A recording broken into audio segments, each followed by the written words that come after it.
We know how hard it is to build positive momentum. And the last thing you want to do when you have it is to destroy it. I'm not going to allow myself to only experience blessings and get weak. I'm not going to let myself only experience blessings and get complacent. Like, I'm not going to allow myself to fall off. I'm thinking, AE, some of the battles that you've gone through in life that made you what you are, don't wait for them to reoccur. Go create them so that the thing that you became by the result of them, you can get those same results without having to wait for them. That's what I'm hearing when I hear create the storm, E. Yeah. Like, you don't get muscle from not feeling resistance. Like, it's resistance, muscle. It's resistance, muscle. No resistance, no muscle. Like, it is what it is. We can't look at resistance in a negative way. We have to understand that resistance has its place. Cardio does something for the body. Resistance does something for the body. And so life resistance does something for the body. And I really feel that this sound that comes from my voice, a lot of the passion that you hear and people go online, what up, it's your boy Poindexter. Like, yo, I feel you try to be like me, and I feel like you're getting loud, but it's not the loud that makes me loud. It is the getting through homelessness. It is getting through my academic struggles. It is getting through all my challenges. It is getting through the relationships that I love and the differences, and we're working it out. Like, what you hear is the muscle from the resistance. You don't just hear volume. You hear the muscle that has been developed from the resistance that I've gone through in life. Why are you going into your marriage with I can't take it. If football was a game, you know what I'm saying? And you were able to be mentally strong and tough in a game, but here you are not mentally tough in life. Nothing changed in my life until I took personal responsibility. The day I stopped thinking that, my mom owes me something because she brought me into the world, and maybe she does, up until what? I don't know, 16, 17, 18, like, I don't know. Maybe my biological father, should have been in my life, perhaps. But now I'm at an age where it's like, okay, E, some things didn't happen for you. How long are you going to sit here and cry about it? There are certain things in this country with capitalism that are fair and that's not fair, right? It's like, bruh, 40%, my income, what I'm saying, the taxes. It's like, bruh, what I'm saying? Like, it is what it is, though. Yeah. It's like you can go, man, taxes and not make money, or you can go taxes and figure out how you can make more, and then how you can use, certain laws, and policies and strategize around those, to put yourself in a better economic situation and put others in it. Like, and so I got out of that victim boy into the victor, victor. And I know my state fans they hate when I say it, but Michigan's thing is hail to the victor, and again, I had to get to a point where I became a victor and not a victim. Bro, when you're born in America, I like to believe that God has given us like gifts. Like, I just came into this world with this voice. I just came into this world with this energy. Like, it's a gift that I have. So all of us were born with the gift. Now, I hate, Jay, when people say, you a unicorn. I was like, bro, don't do me like that. Don't do me like that. I was homeless. I wasn't always using this like this. Like, don't do me like that. I had to foster this. I had to learn to love myself. I had to learn to love my gift. I had to learn to love the uniqueness of how I present and what I do. People didn't always like this. This wasn't always popular, but I realized, you got a gift. This was something that was given to you. Now, unfortunately, every gift isn't unwrapped. Like, every gift isn't assembled. Like, every gift don't come with batteries. You know what I'm saying? Like, but it doesn't mean that it's not a gift. So in America, you were born, God gave you a gift. Then now you're in a country with opportunity. Absolutely, there are challenges. There are hurdles. But I love my wife and I love my children too much to let those hurdles and challenges stop us from living and experiencing the American dream. So I will climb every mountain. I will jump over every hurdle. I will do whatever it takes to take advantage of the American dream. And yes, I'm one of those individuals that believe in the American dream. Are they passing the American dream out at the local convenience store? Not, no, they're not. But does it exist? Absolutely. And the land of the free Yeah. and the home of the brave. If you want to be brave, like, if you want to be brave, if you want to be courageous, man, you can make it happen. One of the biggest things that people do that I I wish I would have learned a long time ago is to not worry so much or live by the rules of like what your parents think you should do, or Right. at the end of the day, because I feel you kind of live in prison, Hmm. right? If you're living with by everybody else's rules and you're doing things because you feel you're doing it to please other people and you're dying inside or you're sad. I'm not saying like go break the law and be a freaking outlaw, like don't be an okay, or some dumb shit, but just you should like be passionate about whatever it is that you're going to do. If you want to do hair, like Yeah. cosmetology, like whatever you're passionate about, and I think that we're just too worried about everybody else, and I think we grow out of that as we get older. Yeah. So I mean, and I always tell our little one, like, I don't care what you are in life. If you choose to be a fighter, if you choose to be a ballerina, like she's like, that'll never happen. I don't care. Yeah. We want you happy and healthy and a good person and be kind and don't do drugs and just I know you're going to follow most of the rules. Some are meant to be broken, I get it, but just don't have the police bring you home, okay? Because your dad will kill you. But just at the end of the day, just like be a good person. Well, and you're passionate about what you do, regardless of Yeah. what anybody does. If you're passionate about something and you believe it, then other people believe in you. And you touched on something. You said you were very confident, right? And Yeah. I give credit to you because a woman who is confident, if she's a 7, but she has confidence, she's a 9. And if she's a 9 and she lacks confidence, she goes to like a 5 or 6. Yes. And I mean, we have to have more people with confidence. I don't have a problem with people being risque or Yeah. sharing sexuality. I'm a fan. I get it. I'm all in, right? Yeah, All in. right? Totally get it. I think I'm pretty hot. I'm a gilf, right? A Yeah. grandpa. Woo! Because I Young got 2 grandpa. grandkids, right? So the young grandpa. Hip grandpa. So that's right, a hip grandpa. So I like to feel confident when I walk into a room. I want to own the room. Yeah. I might not be the best looking, I might not be the richest, I might not be the biggest, the fastest, but when I walk in, I am the alpha. I am exuberate confidence. And I try to tell people, especially females, it's so important because if you break and you're insecure, the qualities, even whether you're hiring somebody, you Sure. want to date somebody, you have a relationship with somebody, it's the biggest turnoff and you lose points, right?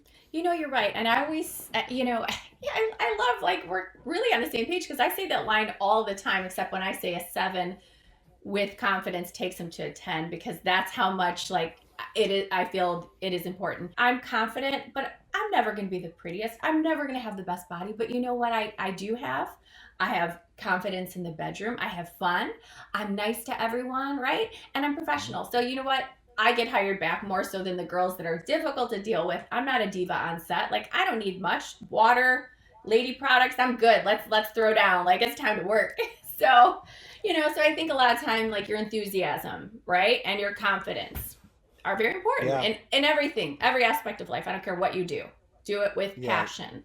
Men are full of shit, right? So if men see an ad and they're like, "Oh, I'm not that qualified, but I can go in and wing it," they'll apply for the job and interview for the job. Where women are like, "Hold on, I don't have all those. I'm not going to apply for it." They're more reserved and they don't, and they miss the opportunity. Would you agree?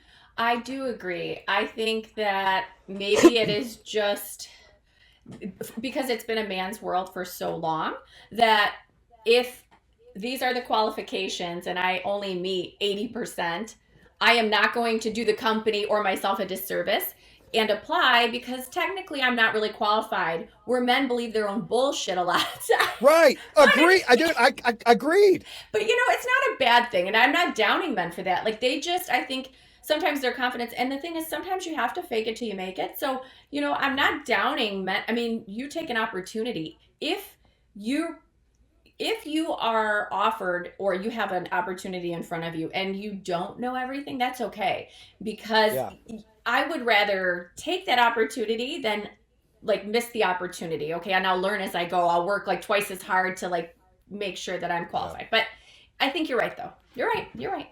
I like that you said not taking no for an answer. I think that's the biggest defeat that the world sees, especially today. And it's almost great that he hates it because fucking you hate things sometimes. Yeah. Like you hate getting a job here sometimes. You hate taking a role at a movie or show, but you got to do the things in order to go the place you want to go, right? 100%. 100%. You've got to do things. I say everything, nothing is for free. Nothing. Even if you think you've got something, you have to sacrifice something. Always.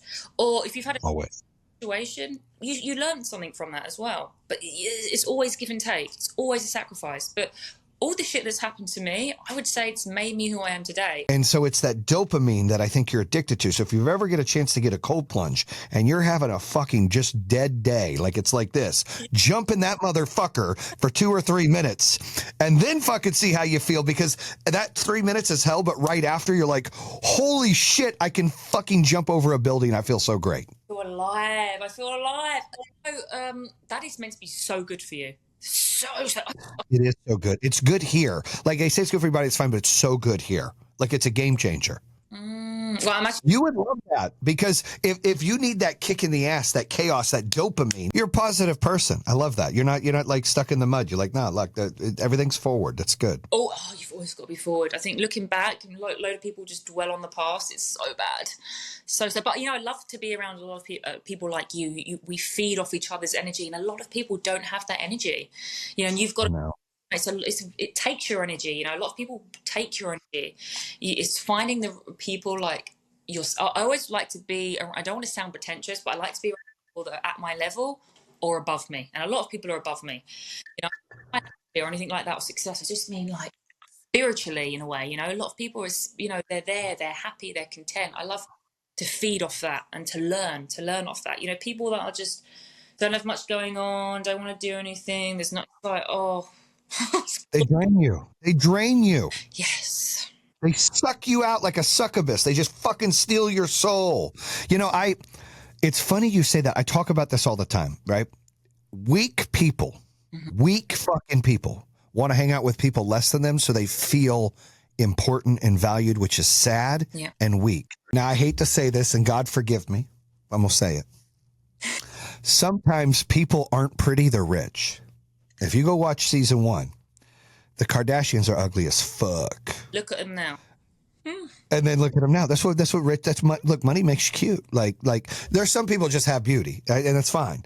But if you're ugly and you get famous, you can make yourself pretty. Oh, 100%. And they're an example of that, because if you look what they really look like in season 1, you're like, holy fuck, they don't even look the same. No, different people. I totally agree. Different people. Completely. And that's okay. I ain't mad at it.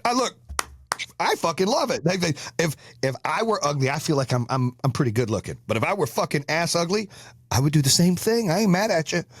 I would do the same thing. I was locked down in that cell for 10 days without being able to come out to shower, without being able to get toilet paper, without being able to get toothpaste, toothbrush, nothing. Because it's like, Jayson, I've achieved a level of success that I have a lot of freedoms in life. Right. So to go from the level of freedom where, I can basically do whatever I want to do, whenever I want to do it, and things I don't want to do, I kind of almost don't have to do at this point. To going to where you have no freedom of movement, you have no choices at all. You can't eat what you want. You can't go where you want. You can't talk to who you want. You're stuck in a box with a man you don't know who's taking a shit right next to your face. Like literally the toilet is next to the beds, and nobody won't take a shower. You can't take a bath. You smell like shit. You're using your clothes to wipe yourself up after you use the bathroom. It couldn't go from one more extreme to another more extreme. Jesus. I do believe there are people that deserve to be in prison, and I think prison should be an available punishment, and it is a huge deterrent, I think, for some people. But ultimately, there are some people that go to prison that there's so many other options that could be used. Because ultimately, somebody like me, using myself as an example, I pay a lot of money in taxes every year, right? And I employ a lot of people. And so if, hypothetically, this business didn't continue, the government would lose millions of dollars a year in taxes, and then hundreds of people would lose the ability to be employed, who also pay taxes. So ultimately, you have to think, like, if my risk level, by the way, this is actually the government gives everybody a recidivism score. What is the point of giving somebody a custodial sentence where they take you away from your family and your ability to do business and pay taxes and contribute to society. If the risk score is 0, there should be some kind of other option, in my opinion. And he's like, what are you in here for? And so I told him pro hormones and told him like the story. And I said, well, how about you? And he said, well, there's this girl, that I work with at the mall. And, she was always looking at me. So I could tell she wanted it. And so we were in the parking lot and I hit her over the head and put her in my trunk. And I was bringing her back to my house to rape her. He's like, and I got pulled over for speed and they caught me. And I'm like, oh, okay. Like, Not the same, dude. Not the fucking same. I was so shocked. I was so shocked by the story. And he was like, yeah, it's federal because I brought her across state lines. And I'm like, huh? And so, like, somebody who thinks that that's okay, like, this fucking guy needs to be locked away for life. This is a guy, and he said it so matter-of-factly that it blew me away. Like, that this is like, just like it was a Tuesday and he ran a red light. Believe it or not, even in those first 100 days, I found a lot of reason to like feel like hope. Yeah. I never allowed myself to feel desperation. I never cried. I never felt sorry for myself. I didn't allow it. Yeah. I just didn't allow it. I feel like I'm one day closer to getting the fuck out of here and being back on the street. And all of this shit will make sense eventually, That's crazy. I mean, I'm trying to envision it. I'm just like, holy fuck. Like, right. It's like I had no goal. Yeah. If you don't have a goal, how can you make progress? You called it purgatory. That's what it is. You're like, I'm sitting here with the unknown. What the fuck happens next? People like us that are entrepreneurs that are used to manifesting and controlling our destiny by putting in hard work and doing things. That's fucking hard because really we have a control problem. We control what we're doing going forward. And when that's no control, it fucking would drive you crazy. I can only imagine. Yeah, it wasn't good. It wasn't good for me. I'll tell you that much, Jayson. It was not good for me. Yo, Stormy's in a lot of things, which is exciting because a lot of people just kind of do one thing. Do you got ADD? Because I got ADD and I like to sprinkle dust places. Do you have ADD? No, I call it ADB, attention deficit benefit. It's a benefit for me. It's not a disorder. I don't have no disorders. Every day is a new day to heal whatever trauma could have happened yesterday. So that's my biggest challenge, to make sure that no matter what, I don't get comfortable, and I know that there's another layer to me. A lot of people get stuck in one aspect of who they are, one perspective, one place, one position, one title. But I'm really focused in this season of my life and making sure I embrace the totality of Stormy, unapologetically. Like, I don't care what you may think of me. There's multiple layers to me. I'm multifaceted, multidimensional. So that's one thing. And then as an entrepreneur, a lot of entrepreneurs, such as myself, we came up in environments where we didn't see successful entrepreneurs. My mom was a street entrepreneur. So, of course, I'm thinking that the only way I could be an entrepreneur is if I did something illegal. I never saw a legal business structure in my family. I never saw anybody run a real business and pay taxes and have payroll and, reorder inventory or whatever. I never saw that. So I had to do a lot of work and learn from a lot of mentors and coaches to become the woman that I am today in terms of entrepreneurship as well. It's two fears. There's a fear that makes you stop and there's a fear that makes you go. And I decided to be driven by the fear that makes me go. And the fear that makes me go is that I don't want to stop living this lifestyle. Like, I love my lifestyle. I love waking up when I finish sleeping. I love being able to help people. I love being able to serve people. I love being able to grow in my authenticity and then go back and help people. So I'm just helping the person that I used to be, and I refuse to go back to the person that I used to be. Listen, authenticity carries the highest frequency. So the more authentic you are within yourself, the higher your attraction power, your magnetism is going to be, and that's going to help you to acquire whatever level of success you're desiring. Amen to that. Very well said. And I love you talk about comparison's the thief of joy. My wife says that all the time. I mean, number one, comparison is the thief of joy. The more you compare yourself to somebody else, the more you're going to steal your own joy. So be careful the things that you create for yourself. I think it's beautiful you see a woman and she looks good. Instead of being jealous or trying to be like her, look at her and say, wow, she's beautiful. She is real to me and I could look like that. I'm always affirming. Like, if I see something that I like, I would say, wow, look at that house. That is real to me and I can have that house. Or like yesterday, I went to a beautiful hotel and I love the ambiance of the hotel. And the whole time I'm looking at it, I'm saying, wow, this is real to me and I can have this in my penthouse.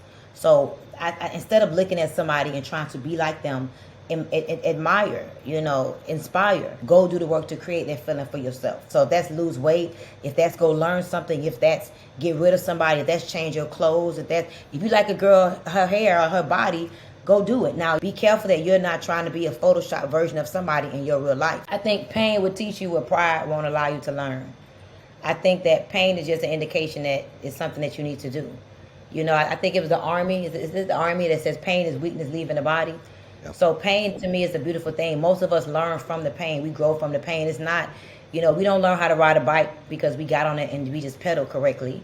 We learn to ride a bike when we fall and we skid our knees so much, we're like, okay, I'm sick of this, Yeah. We don't learn how to love until we learn what it feels like to be disappointed and to be used or to be manipulated. And then we figure out how to love because we got sick and tired of something. So pain to me has been major pivots for me. Every pain point created a pivot for me. So I embrace pain. I appreciate pain. Pain is my friend. And so long as I feel like pain is my friend, pain can never conquer me. And so that's just my attitude. And, I come from some very treacherous beginnings. So I can't let nothing destroy me. I watched my mom take her last breath. So what worse pain can you experience than watching your mom take her last breath? So nothing really hurts me that bad these days because that was the hardest thing that I ever had to experience. Give it to me. I'm going to give it to you, girl. So the difference between a cow and a buffalo, when a storm comes, the storm is coming through. A cow sees the storm, turns around and tries to run away from the storm. A buffalo sees the storm, puts his head down and runs right through the storm. The reason why the cow is running away from the storm is they're running away from their problems. They're running away from their fear. They're running away from their anxiety. They're letting things control them. They're nervous. They're scared. All of the bad stuff is chasing them, and it just never seems to end. They're in that storm or battle so much longer. Where a buffalo runs through it, and they see the light, they see the blessing, and they get through that storm. They face it head on. I did a TED Talk about it, of how important it is for us to have like a buffalo mindset and not be like a cow and run from something, but run towards it. And so your personality, when you're like, I embrace pain, it went ding. It exactly is like a buffalo mindset. Let me get through this mess and this nonsense to get to where I need to go. Pain is my friend. I'm the buffalo. You know what? You right. Cows, you could look at a cow and a cow get to running. I'm the buffalo. Thank you for that. I appreciate that.